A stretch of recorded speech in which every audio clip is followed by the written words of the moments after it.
Elijah and the prophets of Baal is one of my favorite stories in the Bible. Pretty dramatic, found in 1 Kings 18, when Elijah's been hiding out. There's a famine in the land. He comes back and says, I'm here. Go tell the king I'm here. Tell the king, come out and meet me. Bring all of his prophets out there. We're going to have a showdown. And you may know the story, you may not, but 450 prophets, 850 actually, and 450 prophets of Baal and 800 prophets of Asherah. And Elijah says to the people, how long are you going to waver between two opinions? Serve the God or serve Baal, but pick one. Nobody says anything, and so he says, okay, we're going to have a contest. You guys build an altar, I'll build an altar. We'll sacrifice a bull there. Whichever God responds by lighting the altars on fire, that's the real God. So you guys go first. So for all morning, all day, all in the afternoon, these prophets of Baal and Asherah are dancing around and cutting themselves and calling out to their God to start a fire, burn up their altar, burn up the sacrifice at least. Elijah's mocking him like, maybe he's on the can, man. Maybe he's on a holiday. Maybe he's taking a nap. Maybe you better shout louder. Around 3 o'clock or so, 6 o'clock, whenever the evening sacrifice was, he's like, okay, come on over here. Builds an altar, digs a trench around it, tells everybody to get some water and pour it on there and pour it again and then pour it again until everything's all soaked and there's water filling the trench. And then he says, oh God of Abraham, Isaac, and Jacob, prove today that you're God in Israel and I'm your servant. Prove that I've done this at your command. Lord, answer me. Answer me so those people will know that you are God and you have brought them back to yourself. And immediately fire flashed down from heaven, burned up the young bull, the wood, the stones, the dust, licked up all the water in the trench. And when all the people saw it, they fell face down on the ground and cried out, the Lord, he is God. The Lord is God. It's a dramatic story. The last prophet standing up to the king and 850 false prophets. It really inspires me, encourages me to be a little bit more bold for God, because I'm not really that bold. Easy to say things here in this room where I'm recording this and in my church with my congregation watching, but how about when I'm out in the world? I don't think I'm nearly bold enough. And Elijah felt like he was the last man standing, only prophet left. And we aren't in that kind of a situation.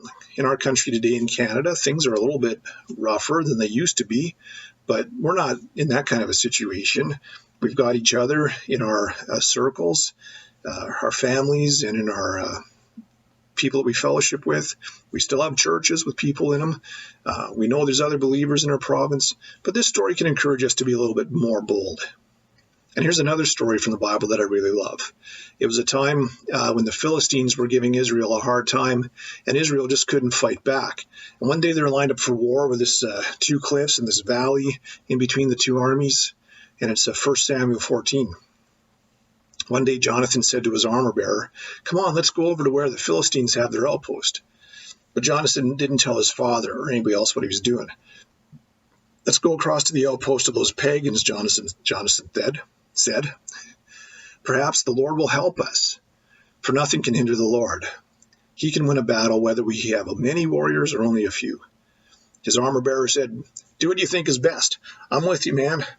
All right then, Jonathan said. So we'll cross over and we'll let them see us. We'll stand out in front of the army there and we'll say, yoo-hoo, here we are, and we'll see what happens.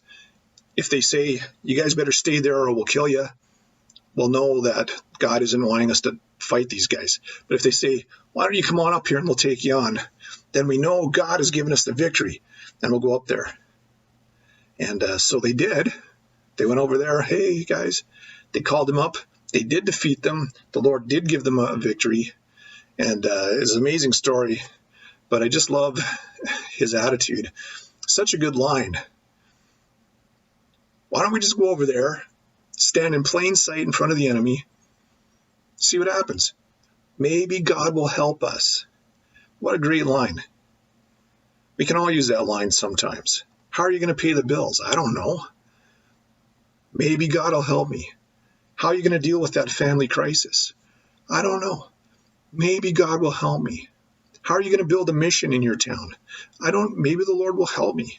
How are you going to stand up to social pressure? I don't know. Maybe I'll just stand in plain sight of everybody and see what happens.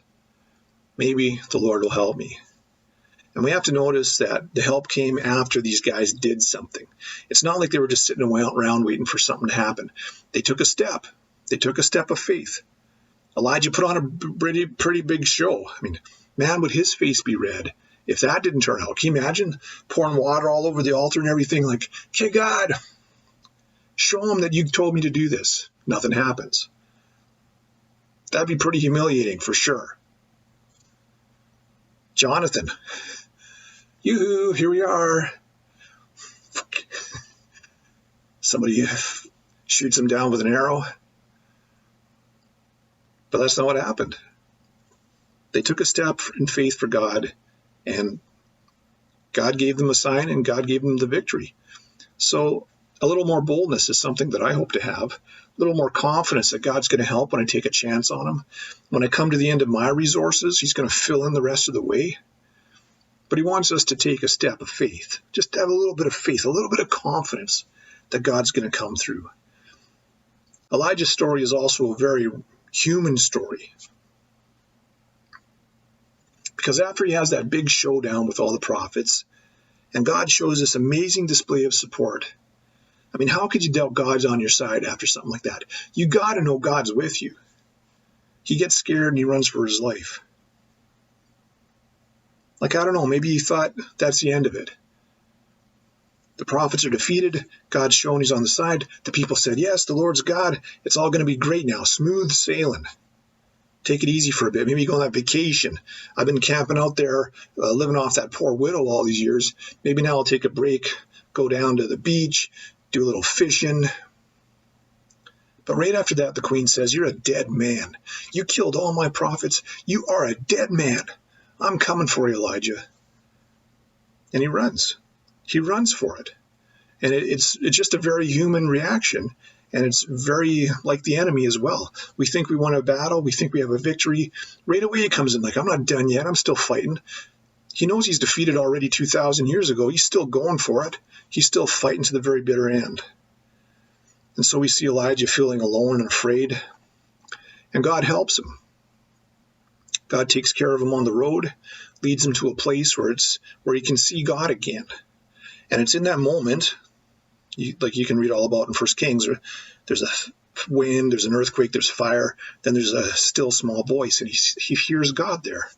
And in that moment, God takes care of him and says, you're not alone.